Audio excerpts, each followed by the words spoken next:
Phoenix Suns threw 2 jabs at home over the weekend in games 3 and 4, but on Tuesday night in Denver, they got hit with a haymaker, lost game 5. On today's episode of Locked On Suns, we'll break down how they fell apart in the third quarter and why the margin of error is so small for this Suns team. Let's go.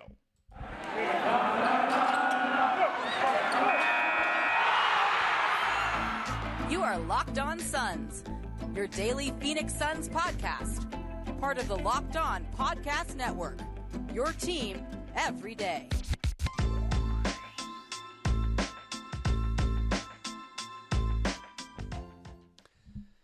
And we're back. This is Locked On Phoenix Suns. We are part of the Locked On Podcast Network, and I'm your host, Brendon Kleen, a credential media member covering the Suns for the past 6 seasons, a writer at Suns.com, and the host of the Just Basketball Show, wherever you get your podcast. Thanks for making Locked On Suns your first listen after Game 5. Hit follow or subscribe if you have not already to get this show in your feed every single day. Get locked onto your favorite team. Become an everydayer.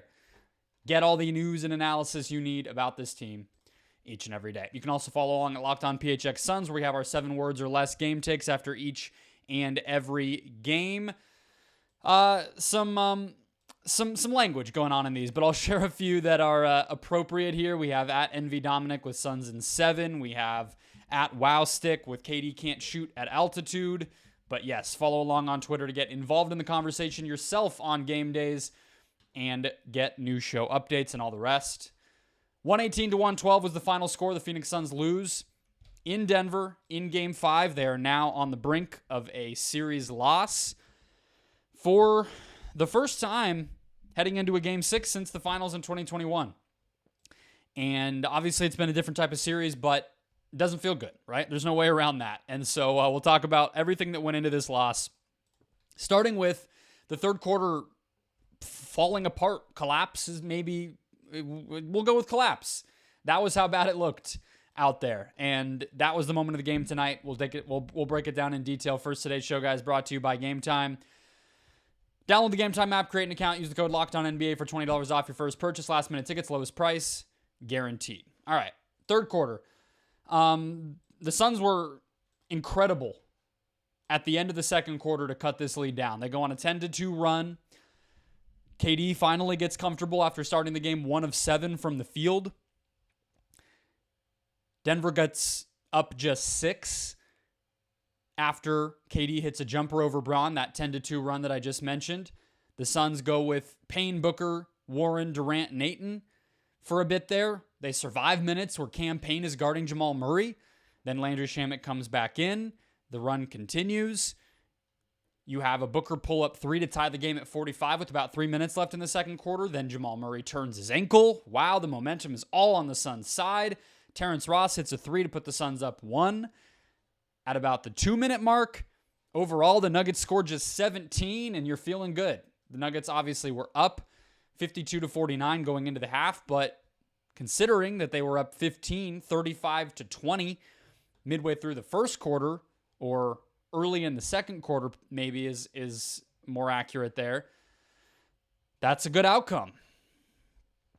But then the third quarter started. And there's a lot of places to go here. It's always hard with situations like this when everybody plays poorly to not make it seem like you're piling on one person. And I don't think it's fair to pile on to one person, but I do think that there were specific people who led to this situation. We'll start with just chronologically, all right, in order of what happened. Devin Booker misses back-to-back shots to start the quarter. They were good looks. I'm not going to sit here and nitpick the shot selection or anything like that. Devin Booker is more than earned the benefit of the doubt, and he was, I believe, 5 of 8 for 19 points in the first half. So, yeah, he was feeling good, and he should take any shot that feels comfortable. They were good looks, but he missed them. Then there's a wide-open Jamal Murray layup, leading then into a Cameron Payne turnover, a Jamal Murray and 1, at which point he gives Landry Shamet a little bit of business, gets called for a tech. Durant misses the technical free throw, and before long, Denver is up 9. Then goes back and forth a bit. They go up 10. Suns call a timeout at the 8-minute and 59-second mark. And then you have this sequence a minute or two after that. Jokic 3, Landry Shamet miss. That was when I believe he tried to go up for the dunk and got blocked, if I'm remembering correctly. That might have been that possession. And then Michael Porter Jr. hits a corner 3 in the left corner, and Denver's up 16. Then they get in the bonus, and it's basically game over from there. The Suns cut the lead down to like 17 at the end of the third quarter, gave themselves life. Fourth quarter, Nuggets just pull away completely. So again, how many names did I just say in there, right? Booker, Payne, Durant, Shamet, all these guys, all right? It's not about one person. Josh Okogie wasn't even able to be in the game at that point, okay? Because he struggled to do much offensively. And he missed a couple threes in the first half, and he wasn't doing well enough on Jamal Murray to justify keeping him in the game. So, that's a wide assortment of people. All right? Again, though, it's hard for me to blame Booker for missing. It's hard for me to blame Durant, who was getting into a rhythm. Although, his turnovers tonight were pretty ugly. I have a note later on a couple of Durant turnovers. He had 5 in this game to only 7 assists. Any number of people, right? But I think that the biggest cardinal sin of this entire thing was the defense. The defense was inexcusably bad. And it would be one thing if, again, with some of the missed shots that happened during this time of this stretch of time, even the Cameron Payne turnover, whatever you want to point to, it would be one thing if that was how it all fell apart. If it was just transition bucket after fast break, and Denver just made the Suns pay for their own mistakes. But that's really not what happened. It was a lot of half-court buckets in this stretch of time, and the Suns just could not stop them. We'll talk about this in a minute, in terms of the margin of error, as the YouTube audience can already see in our topic rundown on the side of the screen. But the Nuggets don't allow you to make mistakes, and where I'm getting in terms of the defense, I think it's just hard to look at what happened. And I double-checked this as I was going back, all right?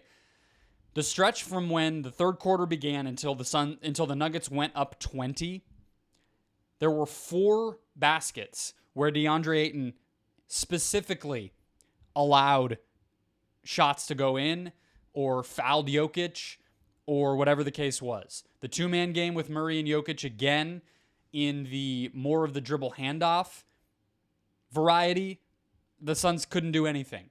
I'm not even sure what the coverage was, because on a lot of those, they were maybe just trying to bait Murray into taking shots, but you can't let Murray get downhill with a head of steam and think that that's going to be enough, right?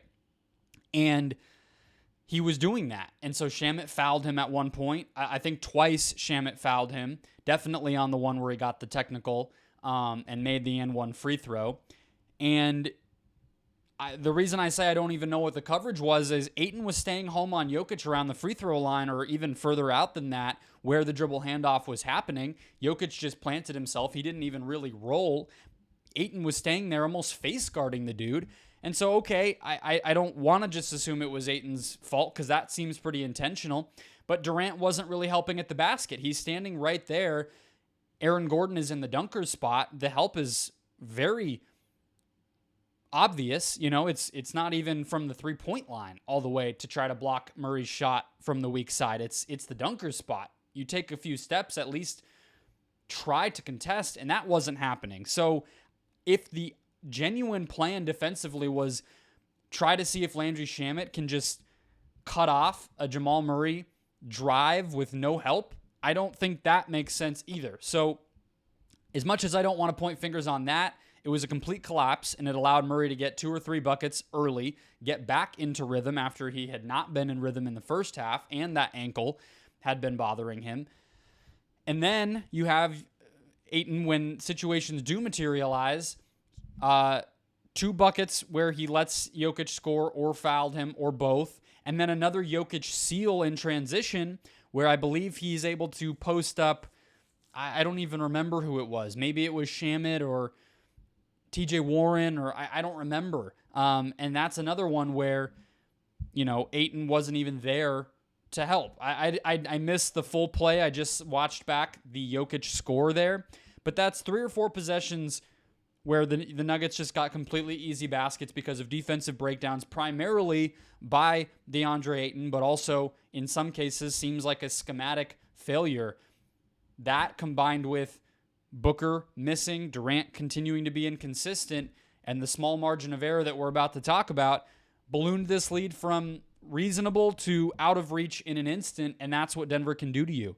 It wasn't the whole difference in this game, right? If the Suns come out in the first quarter with a little bit more energy and they don't get down 7-0 right away and then 17-9 right away and then 35-20 not long after that, allowing offensive rebounds and MPJ to get hot, all these things. I very easily could have picked the beginning of the game, but I tend to feel like a great team, the moment of the game should not be the first 6 minutes or the first quarter even, because you should be able to have resilience. The Suns did. And so I'm not inclined to pick that, right? I'm not inclined to say the whole game fell apart and they lost their way in the beginning stages of it because they were only down 3 at halftime. Well, this game fell apart in the third quarter because they could not play defense even close to well enough and stay disciplined even close to well enough to stop Denver and stay in this game. Then they missed shots, and then things got ugly, and ankles on the Suns side in the case of Devin Booker went out of whack and everything else, but you can't let that happen. We'll talk about the margin of error and why it is so small next. First, today's show, guys, brought to you by Gametime. Told you before, tell you again, buying Padres tickets this June for my stepdad, a trip to celebrate his 50th birthday. San Diego, Petco Park. Not exactly an easy ticket to get this summer. I think they've had like 15 sellouts already, and that's not a baseball town historically, but they are a hot commodity, a very star-studded team, and I've been looking to Gametime to get the tickets. I have a few saved. I'm trying to figure out where exactly I want to go. Gametime is the place for last-minute ticket deals. I'm not even last-minute technically, but in this case, even a month out, it's getting down to it in San Diego. Gametime has deals on tickets right up to the day of the event. Get exclusive flash deals on tickets for football, basketball, baseball, concerts, comedy, theater, and more. The Gametime guarantee means you'll always get the best price. If you find tickets in the same section or row for less, Gametime will even credit you 110% of the difference in addition to their lowest price guarantee, event cancellation protection, job loss protection, and more. Download the Gametime app, create an account, use the code LOCKEDONNBA to get $20 off your first purchase. Terms apply. Again, create an account, redeem the code LOCKEDONNBA to get $20 off. Download Gametime today. Last minute tickets, lowest price, guaranteed. Back here, 118-102, Suns loss. Feels uglier than 16 points. I'll give a little bit of credit for not allowing it to completely get out of hand, although it did get to, 21-22 at various points. Let's talk about the big picture. Let's talk about the big takeaway from this game that I, at least personally, had, which in this case is that the Nuggets just don't allow a large enough margin of error for as many things as went wrong for the Suns to go wrong. I'll put it that way. That's a very convoluted way of saying it. But the Suns can't screw up as many things as they did tonight and expect to win. How about that? That's a better way of putting it. But it's a large part because of Denver. I mean it more in terms of the opponent than to say it as a knock on the Suns. Because look, we knew that was the case from the minute the Kevin Durant trade started, which is part of why, I've been doing a little bit of, we went back and looked at the Durant trade, and I've been trying to tell you guys about some of the role players and how stark the on-off stuff is for specific categories, just to highlight this is a roster of specialists. If you've been in every day or throughout the regular season, you've heard me say that a bunch of times, and that's still true, maybe even more true than it was before the Durant trade, right? So this idea that I hear it almost being thrown around as like a criticism or a joke or some sort of mocking thing when people say, oh, I guess, things aren't so easy when Durant and Booker aren't scoring 75, 80 points. It's like, yeah, it isn't. Yes. I mean, you've accurately described it. I don't know why that's, crazy or some sort of sarcastic thing to say. It's like, no, yeah, that's exactly what it is, right? And that's always been true for the Suns. But in this case with Denver, they're going to make you pay for things that another team might not. Frankly, I think these are the two best teams in the Western Conference remaining. Maybe Lakers fans, not that there's any listening, obviously they would probably have some different sort of opinion there. But to me, these are the two best teams. And I think Denver's strength, Denver's cheat code in this series is that, yeah, they're probably a little deeper in terms of reliable players. I feel like they have 6 really reliable players, and then Jeff Green and Christian Brown have had moments. I would say Christian Brown probably more so than Jeff Green. But, the Suns would kill to have 6 super reliable players. Right now, I would say they have 2. And Chris Paul maybe can be a third in Game 6, but I don't know if reliable is the word I would use. I would say impactful, but not reliable, not consistent, not as old as he is, just having turned 38 the other day. So that's where we are. Okay. And so a few things that went wrong in this game that the Suns turned the ball over their first 2 possessions of the game. They had 4 total early, right? And then you start to realize what the real sort of game plan to slow Booker down was, right? Which is you're seeing them trap him almost near half court. You're seeing double teams on the perimeter.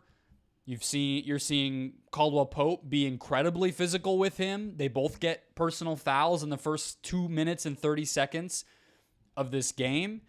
Booker finally gets going around the midway point of the quarter. He hit a couple jumpers back to back and cut the lead to just 4.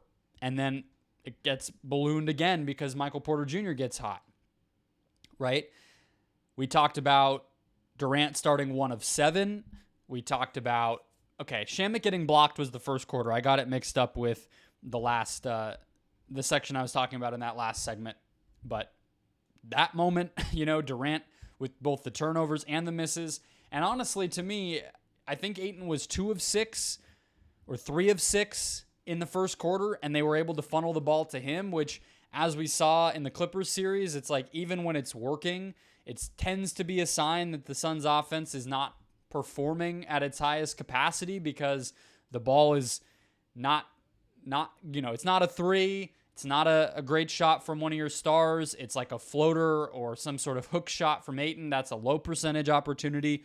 And you had 6 shot attempts from him in the first quarter alone.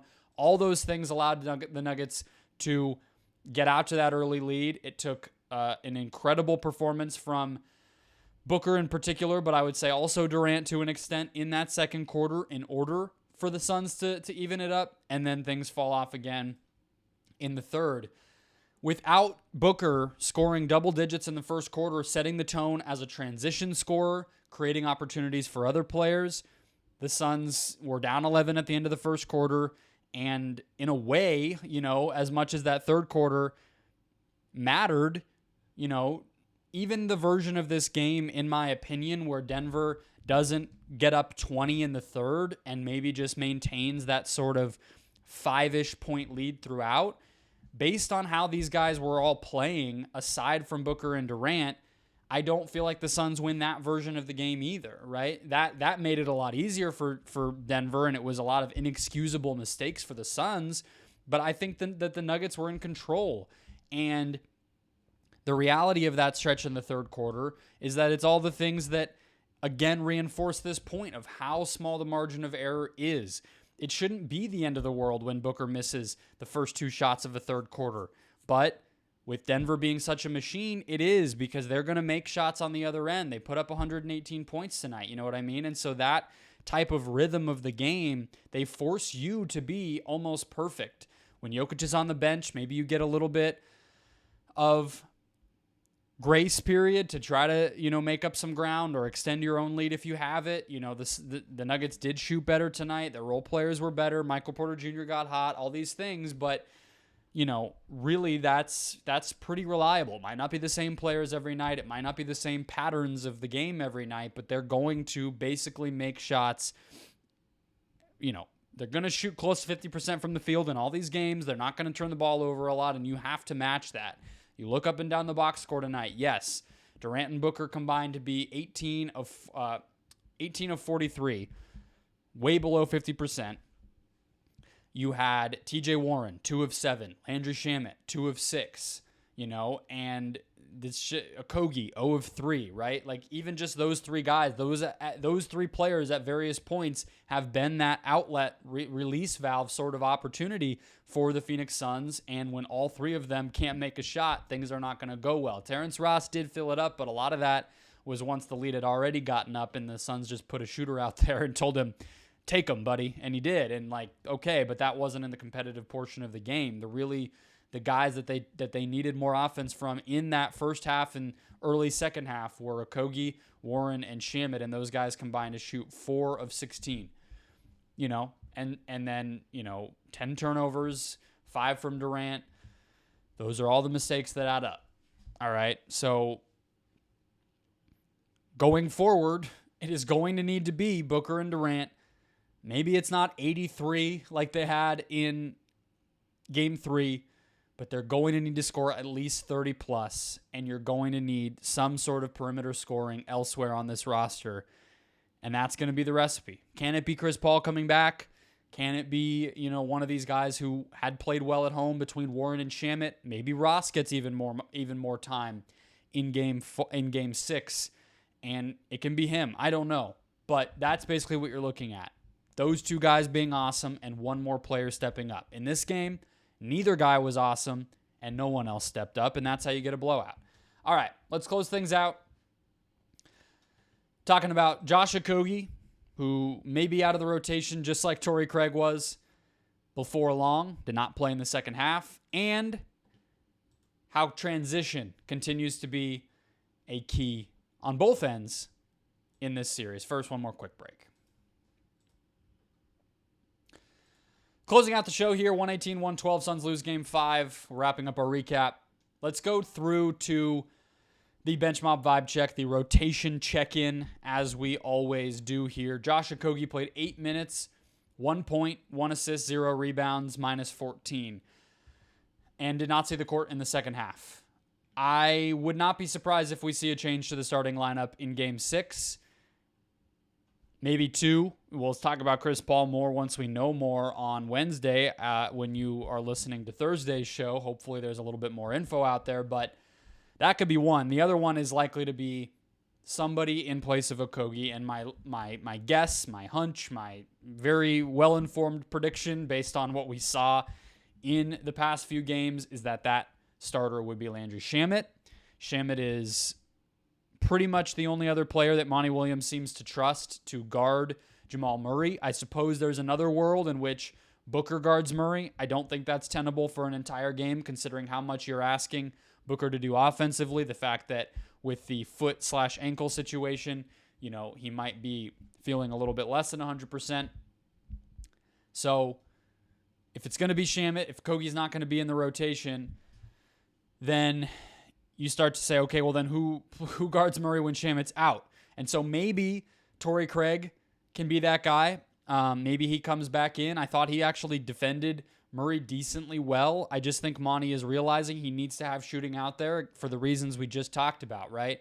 The offense needs to be humming as well as it can possibly be. Otherwise, the Suns just are not going to be able to keep pace with Denver. And so that's kind of where things are. Okogie missed a couple wide open corner threes that the defense gave him. They didn't even look close.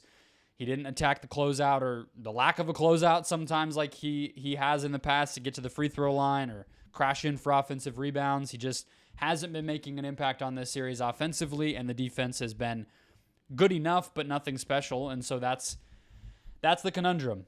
I don't know if there's an easy answer. Chris Paul would change things, but I thought that was noteworthy. Josh Okogie and Torrey Craig, who were both so instrumental in that first round, neither of them really been able to make a consistent impact in this series. Last thing, transition. So I think that the Nuggets had 13 fast break points in the first quarter, 13 of their 35 points were fast break points. Second quarter, just 4. So they finished the half with 17. They finished the game with 31. I should have checked after the third quarter because the fourth quarter wasn't super competitive. But I just mentioned to you a few instances in which Denver was able to score in transition to extend that lead to 20 when I was going through the moment of the game. So it wouldn't surprise me if the numbers showed that Denver scored, double-digit fast break points again in the third quarter. That's going to be the story of this series. I think Michael Malone has come out and said that, the Denver head coach. I talked about how Booker not being able to get some easy ones in the first quarter really made a difference in this game. I think Michael Malone said that through 4 games, Booker has averaged 10 points in transition alone, just him per game. That obviously did not happen tonight. The Suns had just, 25 of their own, and, that probably got higher toward the end of the game as I was looking through it. But it feels to me like the team that can win that battle, limiting their own turnovers to prevent transition opportunities for the opposing team, scoring themselves in transition, and at least trying to play better transition defense overall. If you can win that battle with the game within the game, I think you're going to win the actual game more often than not in this series. The Denver Nuggets scored 2 points per possession in transition in this game, which is excellent, obviously. That means basically they were getting a layup every time. The Suns were at 1.2. Okay? That's not good. That's in the 38th percentile, whereas the 2 number from Denver is in the 98th percentile. All right? That's a huge difference, and in its own way, also goes a long way in explaining this game. So, look, I don't feel like this game doomed the Suns, but even if you feel like they can win Game 6 because the role players are going to play better, in theory, and maybe Chris Paul comes back and whatever you're building the case for, I probably agree. They have a good shot at winning home game. They did it twice already. They have obvious strengths in this matchup. But talking about coming back and winning a Game 7, if that even happens, this game has to make you pretty disappointed. We're still waiting on that Kevin Durant game where he is in full takeover mode and limits his mistakes. I don't know if that game is possible. I don't know if there's a game where he is, 55, 60% from the field and, 1 or 2 turnovers and that's it. It feels like you're either getting the good shooting or the low turnovers, not often both.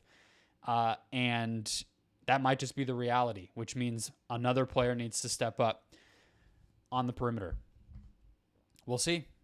We'll have another day to talk about it. Aaron Edwards will be here to not close out the week, but preview Game 6, get us ready for Game 6, and then that Game 6 recap show will close out the week. That's what the Everydayers have to look forward to. Hit follow or subscribe to become one yourself. Get this show in your feed every single day. Talk to you guys tomorrow.